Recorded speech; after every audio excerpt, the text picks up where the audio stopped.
মধ্যপ্রাচ্যে যুদ্ধের উত্তেজনা ক্রমশ বাড়ছে। ইরান ও আমেরিকার ক্রমাগত উস্কানিমূলক ও আগ্রাসী কর্মকাণ্ডে অচিরেই বুঝি বেজে উঠবে যুদ্ধের দামামা। এ যেন তৃতীয় বিশ্বযুদ্ধেরই আভাস কিংবা দ্বিতীয় স্নায়ুযুদ্ধের বহিঃপ্রকাশ। কিন্তু পরাশক্তির সঙ্গে যুদ্ধ মোকাবেলায় ইরান কতটা শক্তিশালী? ইরানের প্রযুক্তি আসলে কতটা আধুনিক কিংবা তার সামরিক সক্ষমতাই বা কেমন? আন্তর্জাতিক রাজনীতিতে চলছে এসব প্রশ্নের বিশ্লেষণ। ইরানের সেনাবাহিনী এমন কিছু অত্যাধুনিক অস্ত্র ধারণ করে যেগুলোর অনেকটাই গোপন, এমনকি কিছু অতি গোপন শ্রেণীর অন্তর্ভুক্ত। এসব অস্ত্র কৃত্রিম বুদ্ধিমত্তা এআই প্রযুক্তি দ্বারা পরিচালিত এবং যুদ্ধক্ষেত্রে এগুলোর ক্ষমতা ব্যতিক্রমী বলে দাবি করেন দেশটির প্রধান ব্রিগেডিয়ার জেনারেল কিওমর্স হেইদারি।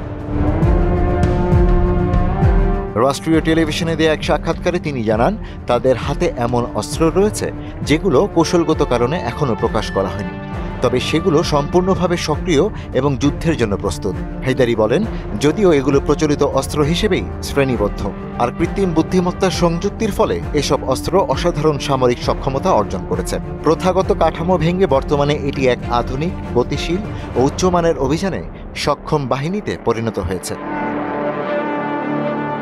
তিনি আরও বলেন, বর্তমানে ইরানের সেনাবাহিনী যে কোনো সময় দ্রুত মোতায়েন, উচ্চমাত্রার আক্রমণ পরিচালনা সহ তাৎক্ষণিক হস্তক্ষেপে সক্ষম। এমনকি দেশজুড়ে নজরদারি এবং নিরাপত্তা নিশ্চিত করতে সেনাবাহিনী সবচেয়ে উন্নত গোয়েন্দা প্রযুক্তি ও অস্ত্র ব্যবস্থা ব্যবহার করছে বলেও জানান তিনি। দেশের বিভিন্ন সীমান্তে 10টি সামরিক ডিভিশন মোতায়েন করা আছে। এইসব ইউনিট কৌশলগত অবস্থানে থেকে সীমান্ত নিরাপত্তা ও গোয়েন্দা নজরদারিতে গুরুত্বপূর্ণ ভূমিকা রাখছে। এমনকি আধুনিক যুদ্ধের সবচেয়ে বিপজ্জনক সাইবার হামলা মোকাবেলায় আলাদা সাইবার ইউনিট গঠন করা হয়েছে। সাইবার ইউনিটগুলো এখন সর্বোচ্চ প্রযুক্তিগত সক্ষমতায় কাজ করছে এবং তারা প্রতিপক্ষের যে কোনো ডিজিটাল হুমকি প্রতিহত করতে প্রস্তুত। ইরানের স্থলবাহিনী ও ইসলাম বিপ্লবী গার্ড বাহিনী IRGCর মধ্যে রয়েছে ঘনিষ্ঠ সমন্বয়।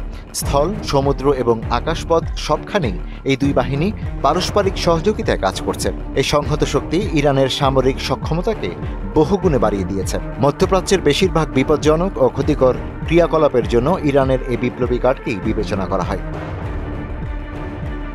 গ্লোবাল ফায়ার পাওয়ারের মতে সামরিক শক্তিতে ইরান মুসলিম বিশ্বে তৃতীয়।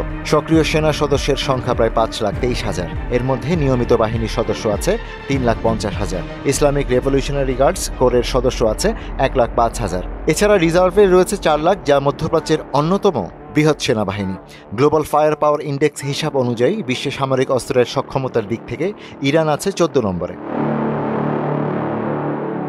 সম্প্রতি ইরানের প্রেসিডেন্ট মাসুদ পেজেশকিয়ান ইরানের সেনাবাহিনীর প্রশংসা করে বলেন, ইরানের সেনাবাহিনী একটি শক্তিশালী ও দৃঢ় কাঠামোর বাহিনী, যা অন্যান্য দেশের জন্য অনুকরণীয় মডেল হয়ে দাঁড়িয়েছে। সেনাবাহিনীর দৃঢ়তা ও দক্ষতার কারণে ইরান এখন পশ্চিম এশিয়ায় একটি শক্তি হিসেবে প্রতিষ্ঠিত হয়েছে। ইশতিয়াক হোসেন, মোহনা ডিজিটাল।